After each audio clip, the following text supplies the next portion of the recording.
ಹಾಸನ ಜಿಲ್ಲೆಯ ಪ್ರತಿಷ್ಠಿತ ವಿದ್ಯಾಸಂಸ್ಥೆಗಳಲ್ಲಿ ಒಂದಾದಂತಹ ಮಲ್ನಾಡು ತಾಂತ್ರಿಕ ಶಿಕ್ಷಣ ಸಂಸ್ಥೆಯ ಆಡಳಿತ ಮಂಡಳಿ ಜಟಾಪಟಿ ಮುಗಿಯುವಂತೆ ಕಾಣ್ತಾ ಇಲ್ಲ. ಇವತ್ತು ಆಡಳಿತ ಮಂಡಳಿಗ ಈ ಹಾಲಿ ಆಡಳಿತ ಮಂಡಳಿ ಏನಿದೆ ಇದರ ವಿರುದ್ಧ ಅವಿಶ್ವಾಸ ನಿರ್ಣಯವನ್ನ ಮಾಡ್ತಕ್ಕಂಥ ನಿಟ್ಟಿನಲ್ಲಿ ಹೈಕೋರ್ಟ್ ಸೂಚನೆ ಮೇರೆಗೆ ಇವತ್ತು ಅವಿಶ್ವಾಸ ಗೊತ್ತುವಳಿಯನ್ನ ಏರ್ಪಡಿಸಲಾಗಿತ್ತು. ಅಂತೆ ಇವತ್ತು ಮಧ್ಯಾಹ್ನ 12 ಗಂಟೆಗೆ ಸಭೆ ಆರಂಭವಾಯಿತು. ಅಶೋಕ್ ಹಾರ್ನಳ್ಳಿ ಅವರ ಬಣದಿಂದ 14 ಮಂದಿ ಹಾಗೂ ಹಾಲಿ ಅಧ್ಯಕ್ಷರಾಗಿರ್ತಕ್ಕಂಥ ಆರ್.ಟಿ. ದೇವೇಗೌಡರ ಬಣದ ಪರವಾಗಿ 10 ಜನ ಮತವನ್ನ ಚಲಾವಣೆ ಮಾಡಿದ್ರು. ಈ ಮೂಲಕ ಹೈಕೋರ್ಟ್ ಒಂದು ಸೂಚನೆಯನ್ನ ಕೊಟ್ಟಿತ್ತು. 2/3 ಸಂಖ್ಯಾಬಲದ ಮಾನದಂಡದಂತೆ ಮತದಾನವನ್ನ ಮಾಡಬೇಕು ಅಂತ ಹೇಳಿದ್ರು. ಅಂತ ಅಂದ್ರೆ 2/3 ಮೆಜಾರಿಟಿ ಅಂತ ಅಂದ್ರೆ ಒಟ್ಟು 24 ಜನ ನಿರ್ದೇಶಕರಿದ್ರೆ ಅದರಲ್ಲಿ 2/3 ಅಂತ ಅಂದ್ರೆ 16 ಜನ ನಿರ್ದೇಶಕರು ಅವಿಶ್ವಾಸಕ್ಕೆ ತಮ್ಮ ಬಹುಮತವನ್ನ ಸೂಚಿಸಬೇಕಾಗತ್ತೆ. ಆದ್ರೆ 14 ಮಂದಿ ಮಾತ್ರ ಬಹುಮತವನ್ನ ಸೂಚಿಸಿರ್ತಕ್ಕಂಥದ್ದು. ಹೀಗಾಗಿ ಅಶೋಕ್ ಹಾರ್ನಳ್ಳಿ ಅವರ ಬಣ ಅವಿಶ್ವಾಸವನ್ನ ಮಂಡಿಸುವಲ್ಲಿ, ಹಾಲಿ ಆಡಳಿತ ಮಂಡಳಿಯ ವಿರುದ್ಧ ಅವಿಶ್ವಾಸವನ್ನ ಮಂಡಿಸುವಲ್ಲಿ ಮತ್ತೊಮ್ಮೆ ವಿಫಲವಾಗಿರ್ತಕ್ಕಂಥದ್ದು. ಈ ಹಿಂದೆ ಒಮ್ಮೆ ಅವಿಶ್ವಾಸವನ್ನ ಮಂಡಿಸಿದ್ದೀವಿ ಅಂತ ಹೇಳಿ ಪ್ರತ್ಯೇಕ ಅವ್ರದೇ ಆದಂತ ಒಂದು ರೆಸಲ್ಯೂಷನ್ ಬರ್ಕೊಂಡು ಸಾಕಷ್ಟು ವಿವಾದಗಳು ಸೃಷ್ಟಿಯಾಗಿ ಕೋರ್ಟ್ ಮೆಟ್ಟಿಲೇರಿ ಸುಮಾರು 6ಕ್ಕೂ ಹೆಚ್ಚು ಪ್ರಕರಣಗಳನ್ನ ಆಡಳಿತ ಮಂಡಳಿಯ ಮೇಲೆ ದಾವೆಯನ್ನ ಹೂಡಿ ಅವೆಲ್ಲವೂ ಕೂಡ ಈಗ ಸದ್ಯಕ್ಕೆ ಇತ್ಯರ್ಥ ಆಗಿರ್ತಕ್ಕಂಥದ್ದು. ಇದರ ನಡುವೆ ಹಾಸನದ ಜಿಲ್ಲಾ ನ್ಯಾಯಾಲಯ ಕೊಟ್ಟಿರ್ತಕ್ಕಂಥ ಮಧ್ಯಂತರ ಆದೇಶ ಹಾಲಿ ಆಡಳಿತ ಮಂಡಳಿಗೆ ಯಾವುದೇ ಕಾರಣಕ್ಕೂ ಕೂಡ ಅಡ್ಡಿ ಮಾಡಬಾರದು ಅಂತ ಕೊಟ್ಟಿರ್ತಕ್ಕಂಥ ಮಧ್ಯಂತರ ಆದೇಶವನ್ನ ಪ್ರಶ್ನಿಸಿ ಹೈಕೋರ್ಟ್ಗೆ ಮೇಲ್ಮನವಿಯನ್ನು ಸಲ್ಲಿಸಿದ್ರು. ಹೈಕೋರ್ಟ್ ನಲ್ಲಿ ಇದಕ್ಕೆ ತಡೆಯಾಜ್ಞೆಯನ್ನು ನೀಡಬೇಕು ಅಂತ ಕೋರ್ಕೊಂಡಿದ್ರು. ಹೈಕೋರ್ಟ್ 1 ವರ್ಷ ಪೂರ್ಣಗೊಂಡಿರ್ತಕ್ಕಂಥ ಹಿನ್ನೆಲೆಯಲ್ಲಿ ಅವಿಶ್ವಾಸ ನಿರ್ಣಯವನ್ನ ಕೈಗೊಳ್ಳುವಂತೆ ಫ್ರೆಶ್ ಆಗಿ ಕೈಗೊಳ್ಳಿ, 2/3 ಮೆಜಾರಿಟಿಯಲ್ಲಿ ಅದನ್ನ ಮಾಡುವಂತೆ ಕೋರಿತ್ತು. ಅಂತೆಯೇ ಇವತ್ತು ಆ ಪ್ರಕ್ರಿಯೆ ನಡೀತು.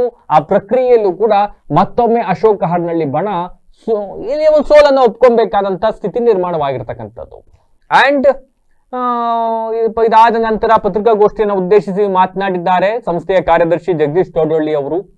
ಈಗಾಗಲೇ ಕೋರ್ಟ್ ಆದೇಶದಂತೆ ಇವತ್ತು ಅವಿಶ್ವಾಸ ನಿರ್ಣಯ ಸಭೆಯನ್ನ ಏರ್ಪಡಿಸಲಾಗಿತ್ತು. ಅವರ ಪರವಾಗಿ 14 ಜನ, ನಮ್ಮ ಪರವಾಗಿ 10 ಜನ ಮತವನ್ನ ಚಲಾವಣೆ ಮಾಡಿದ್ದಾರೆ. ಅವಿಶ್ವಾಸ ಗೊತ್ತುವಳಿ ಮಾಡಬೇಕು ಅಂತ ಅಂದ್ರೆ 2/3 ಅಂತ ಅಂದ್ರೆ 16 ಜನ ಬೇಕಾಗಿತ್ತು. ಆದ್ರೆ ಅವರು ಇದರಲ್ಲಿ ವಿಫಲರಾಗಿದ್ದಾರೆ.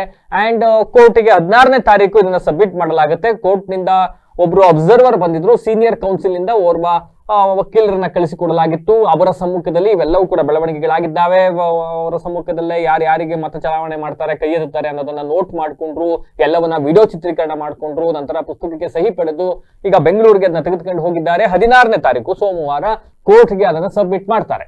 ಅದರ ಆಧಾರದ ಮೇಲೆ ಮತ್ತೆ ಪರ ವಿರೋಧ ವಾದಗಳು, ಚರ್ಚೆಗಳು ಇವೆಲ್ಲವೂ ನಡೆದು ಕೋರ್ಟ್ ಏನ್ ತೀರ್ಪು ಕೊಡುತ್ತೆ ಅನ್ನೋದನ್ನ ಕಾದು ನೋಡ್ಬೇಕಾಗುತ್ತೆ. ನಮಗೆ ವಿಶ್ವಾಸವಿದೆ, ನಮ್ಮ ಪರವಾಗಿಯೇ ತೀರ್ಪು ಬರುತ್ತೆ ಅಂತಕ್ಕಂಥ ವಿಶ್ವಾಸವನ್ನ ವ್ಯಕ್ತಪಡಿಸಿದ್ದಾರೆ. ಒಂದು ವೇಳೆ ಏನಾದ್ರೂ ಹೈಕೋರ್ಟ್ ನಲ್ಲಿ ನಮ್ಮ ಪರವಾಗಿ ತೀರ್ಪು ಬರದೇ ಹೋದ್ರೆ ಮತ್ತೆ ಸುಪ್ರೀಂ ಕೋರ್ಟ್ಗೆ ಹೋಗಕ್ಕೆ ಕೂಡ ನಾವು ಸಿದ್ಧರಿದ್ದೀವಿ ಅಂತಕ್ಕಂಥ ವಿಶ್ವಾಸವನ್ನ ವ್ಯಕ್ತಪಡಿಸಿರ್ತಕ್ಕಂಥದ್ದು. ಅಶೋಕ್ ಹಾರ್ನಳ್ಳಿ ಅವರು ಕೂಡ ಮಾತನಾಡಿದ್ದಾರೆ. ನಮಗೂ ಕೂಡ ಕೋರ್ಟ್ ಯಾವ ತರ ತೀರ್ಪು ಕೊಡುತ್ತೆ ಅದಕ್ಕೆ ನಾವು ಕೂಡ ಬದ್ಧ ಅಂತಕ್ಕಂಥ ಮಾಹಿತಿಯನ್ನ ನೀಡಿದ್ದಾರೆ. ಇನ್ನು ಈ ಸಂದರ್ಭದಲ್ಲಿ ಸಂಸ್ಥೆಯ ಅಧ್ಯಕ್ಷರಾದಂತಹ ಆರ್.ಟಿ. ದೇವೇಗೌಡರು, ಕಾರ್ಯದರ್ಶಿ ಜಗದೀಶ್ ಚೌಡಳ್ಳಿ ಅವರು ಅಂಡ್ ಖಜಾಂಚಿ ಆಗಿರ್ತಕ್ಕಂಥ ಪಾರ್ಶ್ವನಾಥ್, ಹಿರಿಯ ನಿರ್ದೇಶಕರು ಆಗಿರ್ತಕ್ಕಂಥ ಮುದ್ದೇಗೌಡರು, ಚೌಡಳ್ಳಿ ಪುಟ್ಟರಾಜು ಅವರು ಸೇರಿದಂತೆ ಅಶೋಕ್ ಹಾರ್ನಳ್ಳಿ ಅವರ ಬಣದಿಂದಲೂ ಕೂಡ ಹಿರಿಯ ನಿರ್ದೇಶಕರಾಗಿದ್ದವರು ಹಾಗೂ ಈಗ ವಿರೋಧ ಬಣದಲ್ಲಿ ಗುರುತಿಸಿಕೊಂಡಿರ್ತಕ್ಕಂಥ ಬಿ.ಆರ್. ಗುರುದೇವ್, ಜಿ.ಟಿ. ಕುಮಾರ್ ಸೇರಿದಂತೆ ಇನ್ನಿತರರು ಹಾಜರಿದ್ದರು.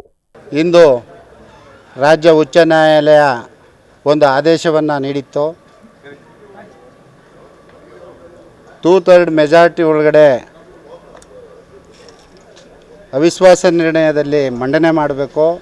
ದಿನಾಂಕ 4/2/26ರಂದು ನಡೆದಂಥ ವಾದ ವಿವಾದದಲ್ಲಿ ಮಾನ್ಯ ಉಚ್ಚ ನ್ಯಾಯಾಲಯದ ನಮ್ಮ ಪರ ವಕೀಲರಾದಂಥ ನಾಗರಾಜ್ ಅವರು ವಾದನೆ ಮಂಡನೆ ಮಾಡಿದಾಗ ಅಲ್ಲಿಯ ನ್ಯಾಯಾಧೀಶರು ಮತ್ತು ಉಚ್ಚ ನ್ಯಾಯಾಲಯದ ಸೈಟೇಷನ್ಸು, ಜಡ್ಜ್ಮೆಂಟು, ಸುಪ್ರೀಂ ಕೋರ್ಟಿನ ಜಡ್ಜ್ಮೆಂಟ್ಗಳ ಆಧಾರದಲ್ಲಿ ತುಲನೆ ಮಾಡಿ ನೋಡಿ ಆ ಒಂದು ಸೈಟೇಷನ್ನು ಜಡ್ಜ್ಮೆಂಟ್ಗಳನ್ನ ಒಪ್ಕೊಂಡು 2/3 ಮೆಜಾರಿಟಿನಲ್ಲಿ ಮಾಡಿ ಅವರಿಗೆ 3 ಜನ ನೀವು ಕಾನೂನುಬದ್ಧವಾಗಿ ಮಾಡಿಲ್ಲ, ಅವ್ರು 3 ಜನನ ನಾವು ರಿಟರ್ನ್ ತಗೊಳ್ತೀವಿ, ಅದಕ್ಕೆ ನೀವು ಅವಕಾಶ ಮಾಡಿಕೊಡ್ಬೇಕು, ನಿಮಗೂ ಒಳ್ಳೆಯದಾಗುತ್ತೆ ಅವ್ರಿಗೂ ಒಳ್ಳೆಯದಾಗುತ್ತೆ ಅಂತೇಳಿ ಅವರು ಓಪನ್ ಕೋರ್ಟ್ನಲ್ಲಿ ಹೇಳಿದ್ದ ಪ್ರಯುಕ್ತ ನಾವು ಇಂದು ಒಪ್ಕೊಂಡು, ಕಾರಣ ಏನಂದರೆ 5 ಸೈಟೇಷನ್ನು ಜಡ್ಜ್ಮೆಂಟ್ಗಳಲ್ಲಿ 2 ವರ್ಷ ಅವಿಶ್ವಾಸ ನಿರ್ಣಯ ಮಂಡನೆ ಮಾಡೋಂಗಿಲ್ಲ, ಅದೇ ರೀತಿ 2/3 ಮೆಜಾರಿಟಿನ ತೋರಿಸ್ಬೇಕು ಅಂತಕ್ಕಂಥದ್ದಿತ್ತು.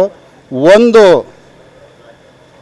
ಜಡ್ಜ್ಮೆಂಟ್ನಲ್ಲಿ 1 ವರ್ಷ ಕಳೆಯವರೆಗೂ ಅವಿಶ್ವಾಸ ನಿರ್ಣಯ ಮಂಡನೆ ಮಾಡೋಂಗಿಲ್ಲ.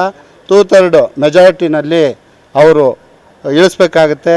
ಅಂದರೆ ಅವಿಶ್ವಾಸ ನಿರ್ಣಯ ಪಾಸಾಗಬೇಕು ಅಂದರೆ 16 ಜನದ ಅವಶ್ಯಕತೆ ಇರ್ತದೆ.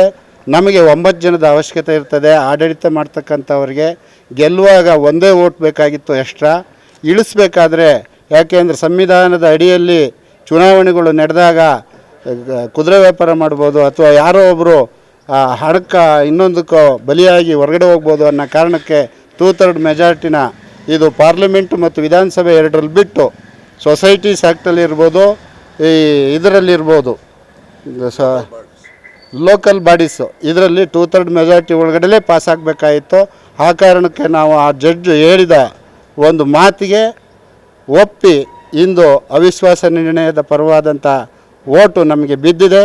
ಅಧಿಕಾರದಲ್ಲಿ ಮುಂದುವರಿತೀವಿ. ಇದು 16ನೇ ತಾರೀಕು ಹಿಯರಿಂಗ್ ಇದೆ. ಆ ಒಂದು ಹಿಯರಿಂಗ್ನಲ್ಲಿ ಜಡ್ಜ್ಮೆಂಟು ಏನು ನ್ಯಾಯಾಲಯ ತೀರ್ಪು ಕೊಡುತ್ತೆ ಅದಕ್ಕೆ ತಲೆಬಾಗ್ತೀವಿ. ಅವರು ಹೇಳಿದ ಮಾತಿಗೆ ಏನಾದ್ರು ತಪ್ಪಿ ನಡೆದರೆ ನಾವು ಮುಂದೆ ಸುಪ್ರೀಂ ಕೋರ್ಟ್ಗೆ ಹೋಗೋಕ್ಕೆ ಅವಕಾಶ ಇದೆ. ಅಲ್ಲಿ 100ಕ್ಕೆ 100 ಇದು ಇಡೀ ಇಂಡಿಯಾಕ್ಕೆ ಚರಿತ್ರೆಯಾಗಿ ಉಳಿತಕ್ಕಂಥ ನಿರ್ಣಯವನ್ನು ತೆಗೆದುಕೊಂಡು ಬರ್ತೀವಿ ಅಂತಕ್ಕಂಥ ವಿಶ್ವಾಸ ನಮಗಿದೆ. ಜಡ್ಜು ಮಾತಾಡಿರ್ತಕ್ಕಂತಹ ಓಪನ್ ಕೋರ್ಟ್ನಲ್ಲಿ ಆಡಿಯೋ ಸಹ ನಿಮಗೆ ನಾನು ಕೊಡ್ತೀನಿ. ಅದನ್ನು ನೀವು ಆಲಿಸಿ ಅವರು 2/3 ಮೆಜಾರಿಟಿನ ಸಂಪೂರ್ಣವಾಗಿ ನೀವು ಇರೋದರಿಂದ ನೀವೇ ಮುಂದುವರಿತೀರಾ. ತಲೆ ಕೆಡಿಸ್ಕೊಬೇಡಿ. ನೀವು 1 ವರ್ಷಕ್ಕೆ ಇರೋಂಥ ಅವಕಾಶನ ಯಾರೋ ಕೊಟ್ಟಿದ್ದ ಜಡ್ಜ್ಮೆಂಟ್ ನಾನೇ ಒಪ್ಕೊಳ್ಳಿ 2 ವರ್ಷಕ್ಕೆ, 1 ವರ್ಷಕ್ಕೆ ನಾನು ಆಜ್ಞಾಪಿಸ್ತಾ ಇದ್ದೀನಿ, ನೀವು ಹೋಗಿ ಅಂತೇಳಿ ನಮಗೆ ಕೊಟ್ಟ ಆದೇಶದ ಮೇಲೆ ಇಂದು ತಲೆಬಾಗಿದ್ದೀವಿ. ನಾವು ಅವಿಶ್ವಾಸ ನಿರ್ಣಯದ ಪರವಾಗಿ ಗೆದ್ದಿದ್ದೀವಿ ಅಂತಕ್ಕಂಥದ್ದು ನಮ್ಮ ಭಾವನೆ. ಆ ಒಂದು ನಿಟ್ಟಿನಲ್ಲಿ 16ನೇ ತಾರೀಕು ಕೋರ್ಟು ನಮ್ಮ ಲಾಯರು ವಾದ ಮಂಡನೆ ಮಾಡ್ತಾರೆ, ಅವ್ರ ಕಡೆಯವರು ವಾದ ಮಂಡನೆ ಮಾಡ್ತಾರೆ. ಅವರು ಏನು ನಿರ್ಣಯ ಕೊಡ್ತಾರೆ ಅದಕ್ಕೆ ತಲೆಬಾಗ್ತೀವಿ. ಒಬ್ಬರು ಅಬ್ಸರ್ವರ್ನ ನೇಮಿಸಿ ಇವತ್ತಿನ ದಿನ ಸಭೆ ಮಾಡಿ ಅಂತ ಹೇಳಿದ್ರು. ಅತ್ಯಂತ ಸೌಹಾರ್ದದ ವಾತಾವರಣದಲ್ಲಿ ಇವತ್ತಿನ ದಿನ ಸಭೆ ಮುಕ್ತಾಯ ಆಗಿದೆ. 24 ಜನದಲ್ಲಿ 10 ಜನ ಏನು ಅವಿಶ್ವಾಸದ ನಿರ್ಣಯದ ವಿರುದ್ಧ ಅಭಿಪ್ರಾಯವನ್ನು ಮಂಡಿಸಿದ್ರು. 14 ಜನ ಅವಿಶ್ವಾಸ ನಿರ್ಣಯದ ಪರವಾಗಿ ಅವರು ಅಭಿಪ್ರಾಯವನ್ನು ಮಟ್ಟು ಅದಕ್ಕೆ ಮತವನ್ನು ಚಲಾಯಿಸಿದ್ದಾರೆ. ಆ ದೃಷ್ಟಿಯಲ್ಲಿ ಆ ವರದಿಯನ್ನು ತಯಾರು ಮಾಡಿಕೊಂಡು ಅಬ್ಸರ್ವರು ನ್ಯಾಯಾಲಯಕ್ಕೆ ಕೊಡ್ತಾರೆ. ನ್ಯಾಯಾಲಯದ ಮುಂದೆ ಯಾವ ರೀತಿ ವಾದ ವಿವಾದಗಳಾಗುತ್ತೆ, ಮುಂದೆ ತೀರ್ಮಾನ ಆಗುತ್ತೆ ಅನ್ನೋದನ್ನು ಕಾದು ನೋಡಬೇಕು.